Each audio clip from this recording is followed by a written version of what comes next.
We remain steadfast in our commitment in delivering local news that matters. Stories that inspire. Enriching the lives of Filipinos in the Philippines and across the globe. This is your GMA Regional TV. Buong puso para sa Pilipino. Kini ang At Home with GMA Regional TV.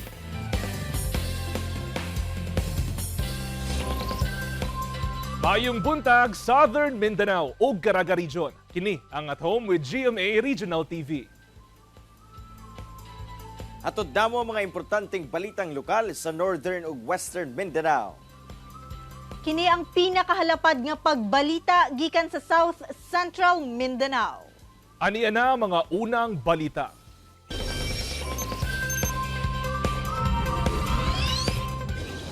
Mga kapuso, pagsulod pa lang sa bulan sa Oktubre, dulan 4 pesos na ang iusbaw sa presyo sa matag kilo sa LPG. Samtang ugmang adlawa, lauman niya hangtod 2 pesos ang ibaba sa matag litro sa gasolina. Laumang mubos ang presyo sa gasolina ugmang adlawa og piso og 60 centavos ngadto sa 1 peso and 90 centavos matag litro. Apan kinalauman nga dili mo lihok o kaha muusbaw ang presyo sa matag litro sa diesel gikan sa 10 centavos ngadto sa 20 centavos matag litro. Ang presyo sa kerosene posibleng muubos sa 40 centavos to 60 centavos ang matag litro. Sumala sa Department of Energy, ang rollback gumikan sa pagtaas bili sa US dollar ug ang pagpaluag sa import ban sa Russia. Samtang ang taas presyo gumikan kana sa pagpaygayon sa Russia ug Saudi Arabia og voluntary cut sa oil production hangtod sa Disyembre karong tuiga. Apan gahapon lang ni usbaw nasab ang presyo sa LPG ngadto sa 3 pesos ug 75 centavos matag kilo ug dugang nga 41 pesos and 25 centavos sa matag 11 kilogram nga tangke. Miusbaw sab ang presyo sa auto LPG sa 2 pesos ug 9 centavos matag kilo. Sumala pa sa DOE, gumikan kini sa paglihok sa international contract price sa LPG karong bulana. Patay ang usa ka 57 anyos nga babae human kini nakaangkon og mga samad dinunggaban sa lawas sa panimalay niini adlawng Biyernes. Pulo samad dinunggaban ug wala nay kinabuhi nga napalgan ang biktima sa panimalay niini sa Deca Homes Talomo, Bago Galera, Davao City. Subay sa investigasyon sa kapulisan, nangawala na ang mga kabtangan niini sama sa cellphone ug mahalon nga mga alahas. Kawat ang usa sa ginalantaw nga anggulo sa kapulisan sa nahitabong krimen. Samtang padayon ang ginalusad nga investigasyon sa otoridad aron masikop ang responsable sa maong krimen. Human ang balampuson nga operasyon sa nagapadayong Cogon Night Market sa Cagayan de Oro City. Kapin 200 ka mga vendor na sab ang mahatagan og panginabuhian. Human nga plano sa lokal nga kagamhanan nga ablihan ang Carmen Night Market. Ani ang report. Gibutyag sa Night Market Management Committee sa Cagayan de Oro City LGU nga gilaraw nila nga maablihan ang Carmen Night Market susama sa nagapadayon nga Cogon Night Market sa syudad. Matod sa LGU nga nasa kapin 200 ka mga ambulant vendors ang ilang tugutan nga magbaligya palibot sa Carmen Market sa Barangay Carmen sa syudad. Amo mga vendors na ila na sa LGU ug napulong na sab. Kini ang nakitang lakang sa LGU aron dili magpunsisok ang mga vendor nga wala nakabaligya sa Cogon bisan asa ug maplastar ngadto sa ilang gitagana nga lugar sa Carmen Market. Susama gyapon ang mamahimong operasyon matag alas 6 lang sa gabii, magsugod og tinda hangtod alas 5 sa kadlawon. Ang tugon manggod ni Mayor Clarix oy nga kinahanglan tagaanggi kagayunan ang atong mga igsuon nga maka pamaligya kay mo ning pamaagi nga makapalit sila og ilang matag adlaw nga kalanon. Say mo na nga ningkamot ang Night Market Management Committee nga tukuro na pud nato ang Carmen. Ginaplastar pa sa komitiba ang pagpahanay sa mong mga vendor. Sagad sa mga lauman nga baligya sa mong night market ang mga iladong street foods, palamig, gulay, prutas ug uban pa. Hangyo karon sa Night Market Management Committee ngadto sa mga mamaligyaay nga dili mo abusar sa oportunidad nga gihatag sa kagamhanan ug musubay sa polisiya. Kay naay uban pod natong mga igsuon nga tungod ligis ka kusog na nagdubli-dubli. Namintaha ba mo na nga ang policy is one food cart gyud sa matag vendors. Mo to ang gimo karon nagnumbering ang Night Market Management Committee nagbutang og sticker. Ang makasulod yun katurang na number og na sticker. Kauban si Makoy Sempron sa kamera. Ako, si Cyril Chavez. Para sa At Home with GMA Regional TV.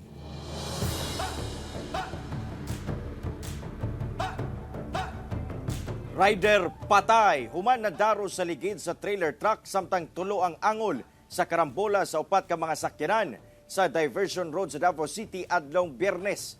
Nisulay matod pa og overtake ang rider sa walang bahin sa nagunang truck sa diyang nabulaga kini nga naa Center Island sa highway at tubangan sa Davao International Airport sa buhangin Davao City kadlawon sa Domingo. Hinungdan nga ni bangga kini sa Center Island ug nalagpot paingon sa ubos nga bahin sa nagdagang truck busa na daro siya og pipila ka metro sa ligid sa truck. Padayon pang ginaila sa kapulisan ang biktima. Samtang tulo ang angol sa karambola sa upat ka mga sakyanan sa Diversion Road Davao City alas 5 sa hapon adlong Biyernes. Kini human mawad-an og preno ang usa ka wing van truck og nibangga sa usa ka mixer truck ug elf truck. Tungod sa kakusog sa impact, nadatugan sab sa wing van ang usa ka motorsiklo. Gilayon nga gidala sa balay tampalanan ang driver sa motorsiklo ug ang duha ka mga angkas niini. Swerte nga nakaangkod lang kini og mga samad ug ana-ana sa luwas nga kahimtang human sa aksidente. Nakatala og damyo sa mga sakyanan ug gikustudiya sa kapulisan.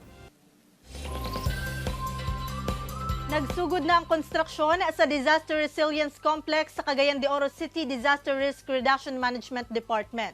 Target kini nga mahuman sunod tuig. Ani ang report. Nahimutang sa 1.8 hectares nga luna sa Zone 8 Barangay Carmen, Cagayan de Oro City ang ginatukod nga Disaster Resilience Complex nga pamunuan sa City Disaster Risk Reduction Management Department. Matod sa CDRRMD nga phase 1 pa sa maong proyekto ang ginatrabaho sa pagkakaroon nga mao ang CDRRMD Operation Center kung asa lakip na dinhi ang weather monitoring, conference room, employees quarters ug parking bay. Tuig 2022 diyang gipahigayon ang groundbreaking sa proyekto. Gilaraw sab nga mabutangan kini og solar panels sa roof deck. Tuloy-tuloy na gayud ang konstruksyon sa dugay ng gipangandoy nga Disaster Resilience Complex dinhi sa Cagayan de Oro City ug sigon sa City Disaster Risk Reduction Management Department nga ugaling matapos na kini sunod tuig dakong tabang kini hilabi na sa disaster response. Ang atong phase 1 na din na ang atong murag centralized no nga kaning atong response unit. Murag siya pattern nato sa US ya kanang ilang tawag ko kanang Homeland Security. Na diya ang atong traffic, ang police, ang Bureau of Fire, of course ang atong rescue teams no. Naanas na diya. Malaumon ang CDRRMD sa mong proyekto, sanglit mas dali na ang ilang trabaho kay centralized na. Kaya tunawon nimo kami karon sa anong physical arrangement kung atong tanawon no ang atong samtangan na himutangan karon sa atong city hall compound medyo congested lang yun. So kanay mo paluag mapapaspas po sa atong mga serbisyo kay sa DJ kay elevation so ang access no accessibility itself is very what I issue na. Pasalig sa buhatan nga gawas sa mga Cagayanon, makapahimulo sab ang mga kasikbit nga lugar sa mga serbisyo nga idalit sa CDRRMD labi na sa pagresponde sa emerhensiya. Kauban si Makoy Sempron sa kamera. Ako, si Cyril Chavez.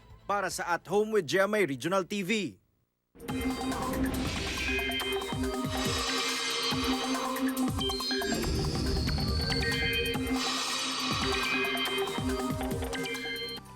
Mga kapuso, mas nagkakusog pa karon ang bagyong Jenny.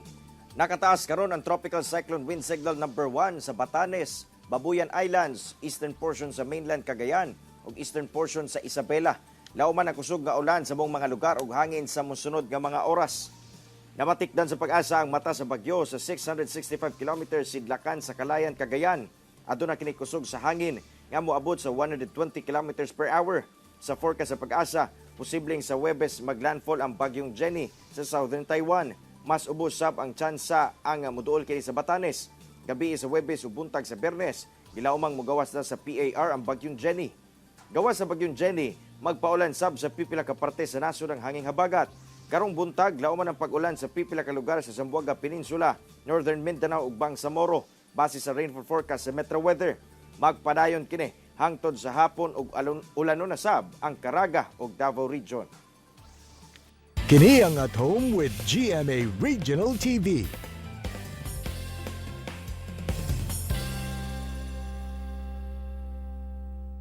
Isa ka bulang selebrasyon sa pinaka-ingranding kapistahan sa Zamboanga City. Nagsugod na. Kanauguban pa, sayron nato pinaagi ni Krisa Dapitan nga live din ha sa Zamboanga City. Krisa, good morning. Feliz Fiesta Zamboanga.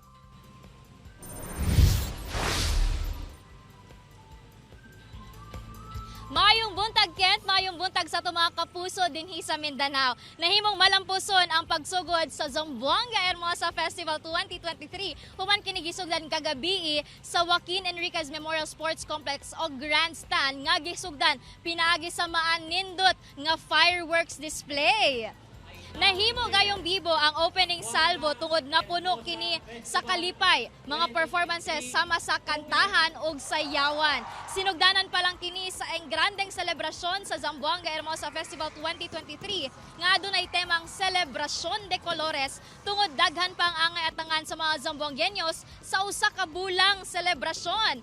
Gani, Kent, karong buntaga, ana ako diri karon sa Plaza Pershing, no? Kung makita ninyo sa akong likuran, adunay mga baligya, no? Adunay mga preskong prutas, adunay preskong mga gulay, o guban pa. Sa ubang parte, adunay mga halaman or mga pananom nga pwedeng mapalit sa atong mga Zamboangueños diri lang na sa Plaza Pershing. Tumong niini ang matabangan ang mga local farmers sa syudad. Gani, no, ang Zamboanga Hermosa Festival 2023, pagpagpasalamat kini alang sa patron nga sa lungsod nga si Nuestra Señora La Virgen del Pilar. Kent, vamos a celebrar diri sa syudad de Zamboanga. Balik kanimo, Kent. Yes, Krisa, no, ginaauhag na to karon ng ato ang mga Zamboangueños nga muapas sa mga pahalipay din ha. Daghang salamat, Krisa, o happy fiesta sa inyo ha diha.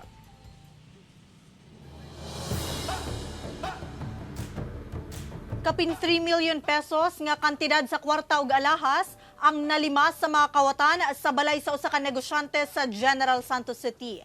Ani ang report ni Jess Tony Humamil. Nagkatag nga mga gamit sa salog, abli na nga mga bag, ug nagkatag nga gamit gikan sa istante. Mauna kini ang naabtan sa tag-iya nga usa ka negosyante nga si Dennis Sarsosa sa balay niini sa Aradaza Street sa Barangay Lagaw, pasado alas 8 Martes sa gabi. Sumala sa kapulisan, saysay sa tag-iya, gilungkab ang iyang balay sa mga kawatan. Bikabat sa kapin 1 million pesos nga cash ug kapin 2 million pesos nga kantidad sa alahas ang gidagit sa kawatan. Padayon na ang pag-ila sa otoridad sa mga responsable. Hinuon doon na ginalantaw nga persons of interest ng kapulisan. We are still waiting for the result. Although we have other development, but we cannot discuss on this yet pa. We have persons of interest already. Samtang Webes sa Kadlawon, laing pagpangawat na sab ang nahitabo sa Purok 17-B sa Barangay Fatima sa Jansan gihapon. Sumala sa kapulisan, saysay sa tag-iya sa balay. Naabtan na lang nila nga naguba na ang lock sa ilang main door. Nakapalong na ang suga sa ilang garahe. Guba na sab matod pa ang bintana ug ang mga gamit. Nagkatag na sa sala.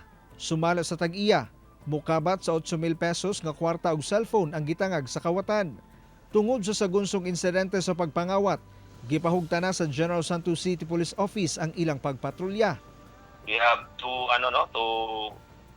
efforts, dissemination and of course strengthening or revisiting our police strategy regarding deployment of our personnel. Tambag sa otoridad, sigurohong dili gyud makasulod ang mga kawatan, labi na gayud kung walay mabilin nga tao sa balay. Dakong tabang sab ang CCTV aron makita kung dunay musulay ug kawat sa balay o establishmento. Kauban si Bong Vicencio sa kamera. Ako si Jess Tony Humamil para sa At Home with GMA Regional TV.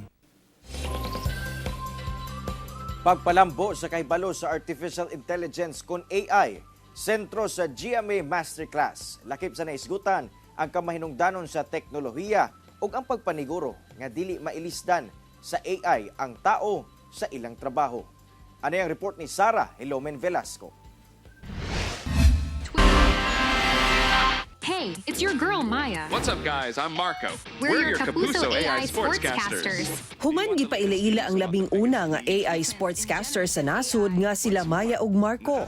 Nagpahigayon og GMA Masterclass alang sa GMA Integrated News, GMA Synergy ug GMA Regional TV. Kini aron masabtan pa og matun-an ang artificial intelligence technology ug ang epekto niini.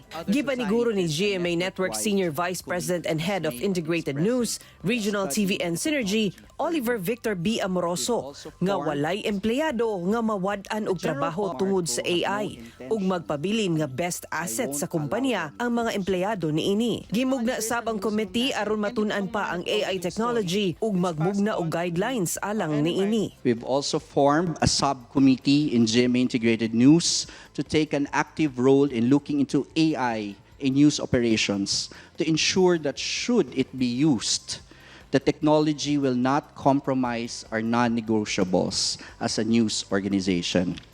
Lakip sa mga speaker ang data analyst ug technologist nga si Dominic Vincent Ligot nga gipasabot kung unsa ang generative AI. We have to think about how technologies evolved in the past and how we should transcend those technologies. Ganyan din yung AI.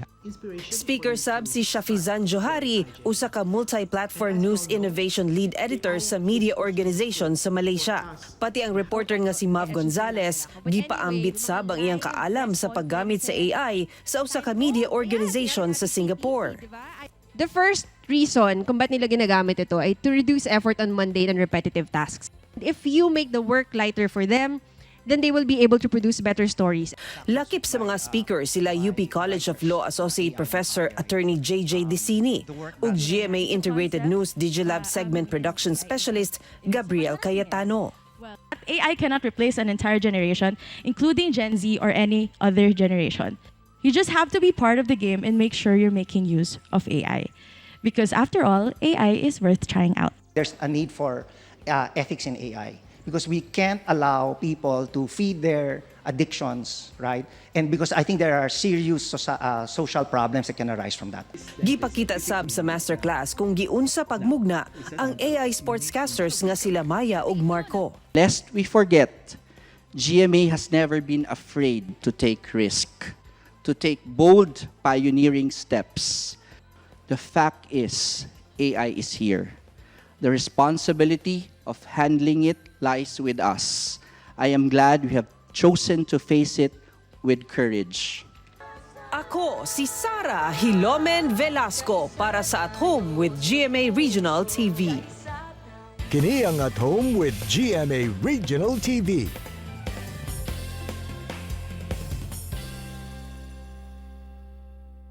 Napulo ka Mindanawan ang pasok sa top 10 sa September 2023 Social Workers Licensure Examination. Lakip sa mga nagtop, anak sa laborer. Ato silang ila-ilahon, pinaagi ni ining report. Ilabihan ang kalipay ni Darlene Labandero, 27 anyos, taga Davao City. Dihang iyang nasayran niya third placer siya sa September 2023 licensure exam for social workers nga dunay rating nga 87%. Dili ko magudod ko magbasa og libro, tapos after na ko magbasa og libro kay magbuhat kog mga reviews, good mga mini reviews. Tapos tingala ko kay pag-check ako sa akong messenger kay na dito, congratulations, top 3. Hindi ko katuo. Ikaduha siya sa 5 ka mag-igsuon. Pulos laborer ang iyang mga ginikanan. Tungod sa kalisod, may undang kini og usa ka tuig aron suportahan usab ang pag-eskwela sa iyang manghud. Apan pursigido siya nga ipadayon ang iyang pag-eskwela. Ang pag-eskwela pud ato kay online pero grabe naglisod ko sa online na class, right? It's pa for me. Wala pa jud ko plans. Like I'm just living my life right now. Ilabihan usab ang kalipay ni Giselle Salas, 23 anyos, taga Trento, Agusan del Sur. Dihang iyang nasayran nga 8th placer siya sa September 2023 licensure exam for social workers nga dunay rating nga 85.60%. Naggawas ang result. Nagtanaw na ko sa top 10 kay gisend sa among GC. So top 3 anak ko nga, oh my God, taga UM. Nagbaba ko, taga UM na po, top 6. Pag ano na ko, top 8, nang luya ko, sir, kay nakita na ko akong name. So mo to nga, grabe na kong hila ko, gibalita din ako diri sa balay. Honor student kini sukad pa elementarya. Bata pa lang, nahimo na niyang inspirasyon ang iyang ginikanan. Nagdako ko nga, nakakita ko sa ako ang parents nga duulan sila sa mga tao niya, mga yugtabang. Although dili man jud nga wealthy jud kay among family, sir. Pero kanang fulfilling kaayo nga kanang daghan kay tao nga mga igtamo sa akong papabuot pasabot kanang na sila trust sa akong papa nga makatabang sa ilam. Ilabyan usab ang kalipay sa iyang banay. Siyempre, proud niya. Happy pod kaayo kay na-shock me. Kaya pagbalitan niya nga kuan niya, nanggihilak na tanan. Aduna sab sila tips sa mga estudyante nga buot na mahimong social worker. Siyempre, magtabang gani ka sa uban, ingon gani sila, you cannot help others kung dili nimo ma-help imong self. Sa tanan ng mga students, panghinaan na og loob, i-prioritize jud nila ilahang well-being. Kung feeling nyo dili pa kaya karon, it doesn't mean na draan na mag-end. Gawas kang Darlene ug Josel. Doon na say 8 pa ka mga Mindanawon ang sulod sa top 10. Sa September 2023, licensure examination for social worker. Sila si Kenzil Sakatani ug Desiree Torres nga pulo 6th placer. 7th placer usab si Kyle Coles. 9th placer usab si Joy Ria Sarip. Samtang 10th placer sila si Amiraz Ria Naser, Art Masinadyon, Cyril Narada ug Shaira Villa Gonzalo. Sigun sa Professional Regulation Commission, dunay 3,878 ka takers ang mipasar, gikan sa kapin 6,833 ka nagtake sa exam. Kauban si Mel Colmenares sa kamera. Ako si Kent Abrigana. Para sa At Home with GMA Regional TV. EAC Generals gipalukapa ang defending champion nga Letran Knights. JRU Heavy Bombers gipilde ang Mapua Cardinals. Samtang Binid Blazers wala kasagang sa San Beda Red Lions sa final score nga 83-77. NCAA Season 99 New Heroes of the Game mas nagkainit pa, masaksihan live sa GTV. Nakuha sa EAC Generals ang ilang kadaugan human nga gipilde ang defending champion nga Letran Knights sa score nga 75-65. Mao na kini ang ikatulong kapildihan sa Letran Knights human ang panagsangka niini sa LPO Pirates ug EAC Generals. Giila nga player of the game si King Gortiza sa iyang 23 points, 6 rebounds, 3 assists ug usa ka steal. Natagamtaman sab sa JRU Heavy Bombers ang ilang ikaduhang kadaugan kontra Mapua Cardinals sa score nga 70-61. Ato sa dula, nagpakitang gilas ang rookie duo sa Mapua nga sila JC Recto ug Peter Rosilio aron maapsan ang score nga natala sa Bombers apan sa kinaulahian wala kini makasugakod. Samtang daog sab ang San Beda Red Lions kontra Binil Blazers sa final score nga 83-77 sa first half sa dula. Sa gunsong gilamangan ni Jacob Cortez ang Binil Blazers og nakatala og 20 points og 4 ka 3-point shot. At tangi ang mas nagkainit pa nga paragsangka sa mga team sa NCAA Season 99 New Heroes of the Game matag Martes, Miyerkules, Biyernes, Sabado ug Domingo live sa GTV. Mga kapuso, mas nagka-intense pa ang dagan sa kinabuhi ni Monique ug Carding nga karakter ni Barbie Forteza ug David Licauco sa matag eksena sa Maging Sino Ka Man. Karong mas nakaduol na si Dino ug Carding. Unsa pa nga hagit ang ilang sagubangon sa kamot sa daotang tao. Malampasan ka nila kini. At ang iyang nagkainit nga eksena sa Maging Sino Ka Man, Lunes hangtod Biyernes, pagkahuman sa 24 oras. Ginumdum sa mga students and teachers sa Santa Ana Central Elementary School ang grade 4 student nga nabanggaan patay sa usa ka bus sa Davao City. Gipaambit sa mga teachers o sa usa ka teachers sa Santa Ana Central Elementary School ang pipila ka hulagway kung asa makita ang ilang paghinumdum sa 9 anyos nga grade 4 student kinsa nabanggaan sa usa ka bus sa Trading Boulevard, Davao City niadtong adlawng Huwebes. Subay sa post, gikasubo sa tulungaan ang kalit nga pagpanaw sa estudyante tungod sa maong aksidente. Duha ka mga lalaki nga giingong nalambigit sa gun running activity sa Sultan Kudarat, patay sa operasyon sa mga otoridad. Giila sa kapulisan ang mga suspect nga sila Abdulalis Bukakon nga miyembro matud pa sa Bangsamoro Islamic Freedom Fighter o BIFF ug Amli Mudintayan, miyembro sa Moro Islamic Liberation Front kun MILF, pulos mga residente sa Sultan Barongis, Maguindanao del Sur. Sumala sa kapulisan, nagpahigayon sila og entrapment operation sa National Highway Barangay Didtaras, Lambayong, Sultan Kudarat, batok sa duha ka suspect nga nalambigit sa gun running activities. Nagpakaaron ingnon ang usa ka pulis nga buyer og dito na kumpirma nga illegal nga ang aktibidad sa mga suspect. Apan misukol kuno ang maong mga sospek human na matigdan nga pulis ang ilang katransaksyon. Nakipagpinusilay sa otoridad ang duha hinungdan sa ilang kamatayon. Narecover gikan kanila ang nagkadaiyang mga armas nga nakatakda untang ibaligya nga gilangkuban sa caliber 50 sniper rifle, homemade caliber 7.62 sniper rifle, mga magazine ug bala nga gisulod matod pa sa sako.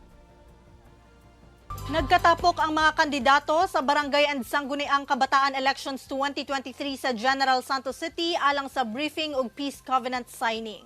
Ani ang report. Itapon na po natin yung mga traditional na practice natin. Huwag po tayong padadala sa mga pera.